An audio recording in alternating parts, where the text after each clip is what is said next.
Hey, what's up, YouTube? It's Logan, the drunken metalhead who muses, and tonight we are towards the end of the 420 season.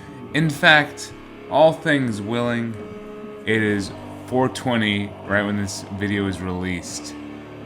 So, admittedly, I'm not a big stoner, but I am a major appreciator of the music inspired by both the state of being high as well as the leaf itself. There's something about stoner metal that just grips me. Whether it be the simple and riff-oriented approach to songwriting, or the heavy yet laid-back atmosphere that really draws me into the music, I am usually fully there for the taking.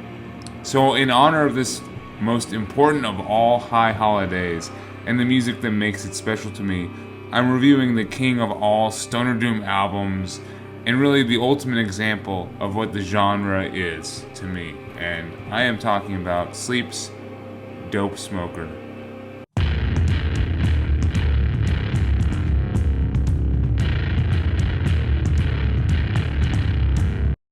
Alright, so to get the brass tacks out of the way, in the background we are jamming to the band Droon out of Denver, Colorado. This is their self-titled debut album. I would classify them as like post-metal mixed with a little bit of stoner doom. They're very much long and drawn out and want to focus on atmosphere, but they don't shy away from being heavy and pissed off at the same time. I think they'll pair well with Sleep. As far as beer goes, for the kings of stoner doom in the 420 season, I have to go with the kings of the skunky IPA and the beer 420 season. This is Stone Brewing with their Enjoy by 420 Hazy IPA. It's a fucking monster. This shit is 9% alcohol and somehow still smooth with all those classic skunky characteristics. I got my arrogant bastard mug. Cheers, y'all.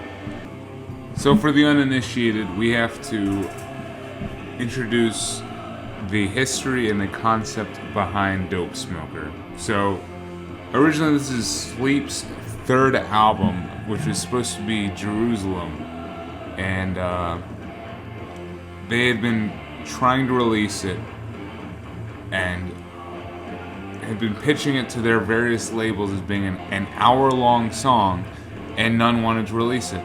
They went to their, at the time, label London Records after it was finished, and they refused to do anything with it.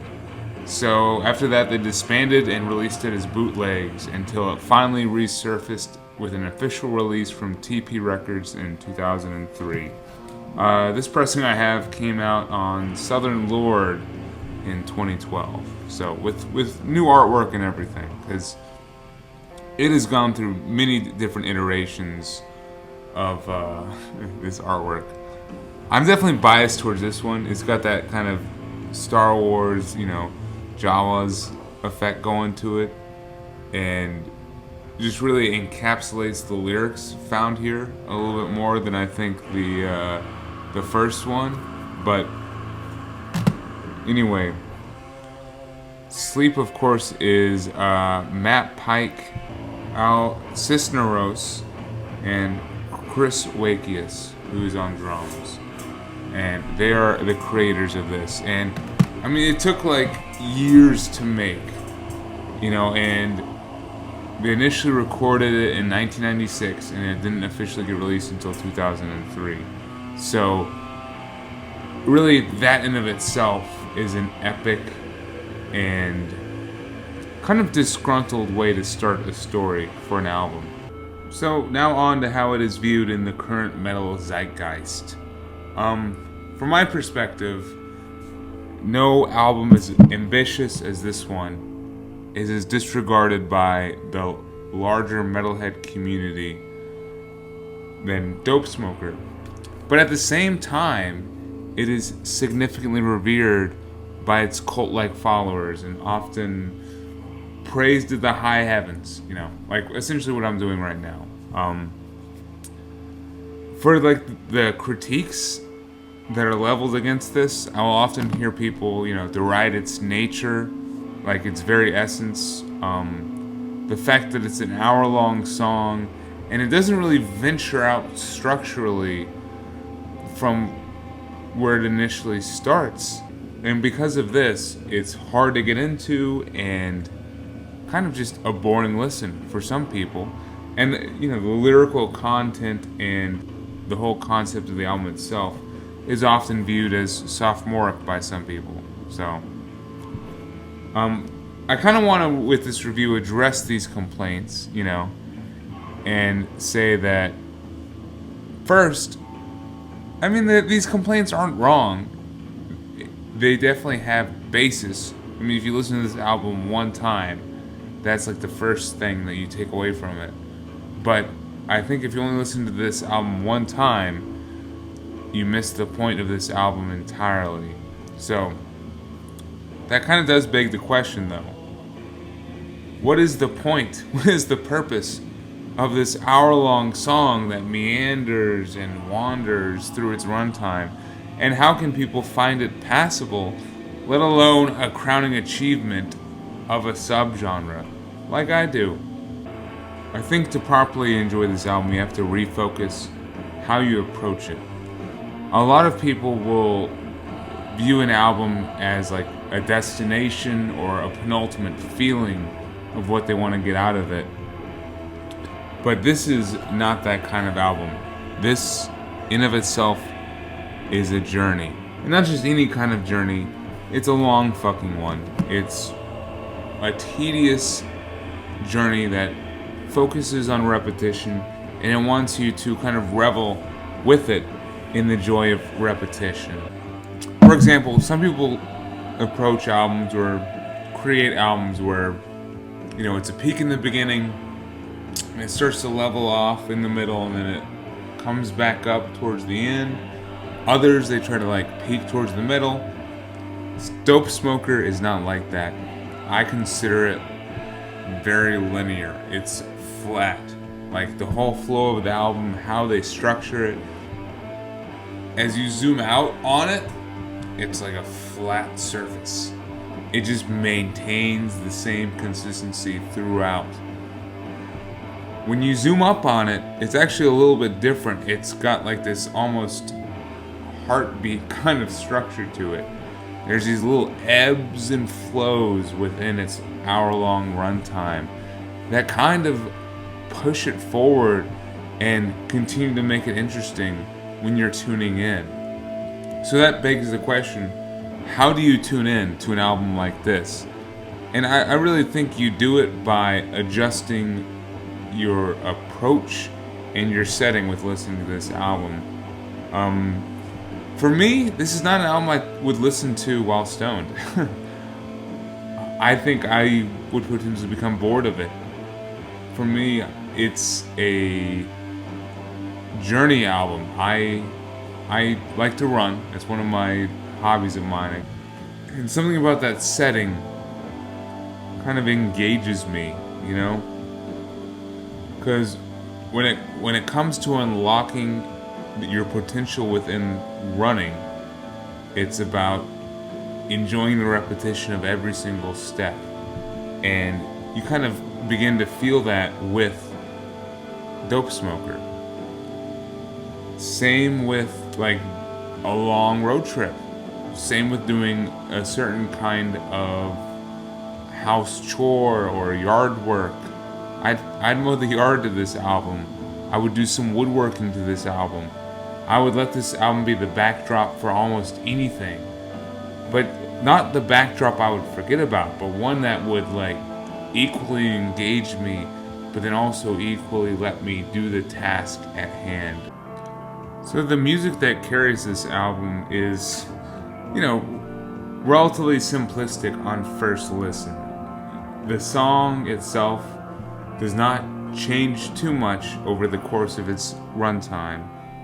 But when you start to kind of focus in, you pick up on what each instrument is doing to make the song progress forward and to move it forward. The guitar itself is focusing on creating the overall umbrella and atmosphere with this slow, dirgy riff that really just drenches everything and creates the world that you're living in during this album. The bass kind of follows suit underneath, but like almost as a shadow rather than a mirror image of what the guitar is doing. It's entertaining to watch both the guitar and the bass play off one another. And the production, at least on this version of the album, really lets you do that and enjoy it while you're doing it. There's moments in this track where the guitar will shoot off in an uncharted direction and like build up a guitar solo that really brings you back to certain Black Sabbath tracks. And then, following suit, the bass does the exact same thing, and both of them really are allowed to flex their muscles. I think the drums by Chris are a real highlight of the album and really do a lot to engage you through the slower parts. The drums keep up this rhythmic march to the whole thing that just continues and is mainly led by the snare and this ride cymbal that carries it, and that just lets you just keep going as the track progresses. I mean, the vocals and lyrics of this album probably take center stage when you're in those moments, but that's not what it's about. They're exactly what they need to be in the context of the album. They're loud, they capture your attention. You can hear what Al is trying to say. Drop out of life, bong in hand. I mean, it's iconic. To me, it's iconic at this point. But you add all this stuff together and you have such a cohesive piece of music, such a purposeful decision for where this genre of stoner doom was in the eyes of sleep. And I think that brings me to my final point about this album. You know, in the context of the stoner doom scene, this is that sound taken to its logical conclusion, and it's something entirely unique in the scene.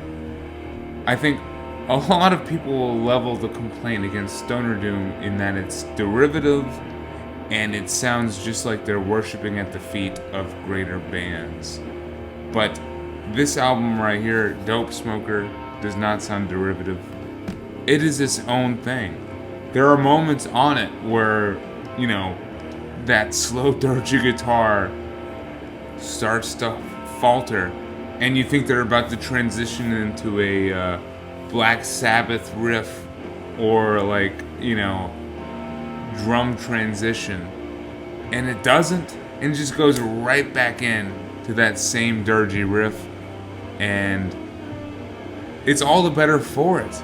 It's doing its own thing, and it's incredibly stubborn with it, and I think I just respect it.